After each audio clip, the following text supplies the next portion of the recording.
MLA మందుల శ్యామల్ చేసిన వ్యాఖ్యలను తక్షణమే వెనక్కి తీసుకోవాలని పశ్చిమ గోదావరి జిల్లా కార్యదర్శి డాక్టర్ ఉన్నమట్ల ప్రేమ్ కుమార్ డిమాండ్ చేశారు. సీఎం రేవంత్ రెడ్డి జోక్యం చేసుకుని ఎమ్మెల్యేతో బహిరంగ క్షమాపణలు చెప్పించాలని చెప్పారు. లేకుంటే చట్టరీత్యా తెలుగుదేశం జనసేన శ్రేణుల పోరాటం తప్పదని హెచ్చరించారు. ప్రొఫెసర్ నాగేశ్వరరావు వ్యాఖ్యలను సమర్థిస్తూ ఎమ్మెల్యే శ్యామల్ చంద్రబాబు పవన్ కళ్యాణ్ పై మాట్లాడడం దిగజారుడు రాజకీయమని మండిపడ్డారు.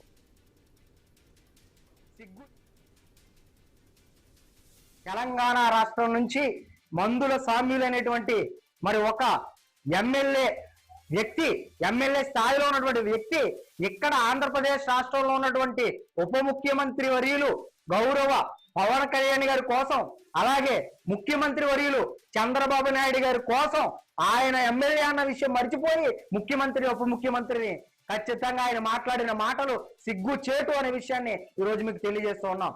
ఆయన ఒక పక్క రాష్ట్రంలో ఒక ప్రభుత్వంలో ఒక ఎమ్మెల్యే హోదాలో ఉండి తన స్థాయిని మరిచి ఒక గలీజ్గా ఒక గల్లీ రౌడీ ఎలా మాట్లాడతాడో, ఒక వీధుల్లో గూండాగిరి ఎలా మాట్లాడతారో అంత దిగజారిన పరిస్థితుల్లో ఆయన మాటలు ఈ రోజు ఉన్నాయని మరొక్కసారి తెలియజేస్తున్నాం. మందుల సామ్యుల్ గారు, మీరంటే గతంలో కొన్ని మాటలు మాట్లాడారు, ఆ మాటలు మేము గౌరవంగా తీసుకున్నాం. అయితే ఈ రోజు ఏమైంది మీ విచక్షణ? ఈ రోజు ఏమైంది మీ నాలెడ్జ్? ఈ రోజు ఏమైంది ఆ పోరాట పటిమ? అయితే మీరు మాట్లాడింది ఒక ఉప ముఖ్యమంత్రి వారి కోసం అని మాట్లాడడం మర్చిపోయారా?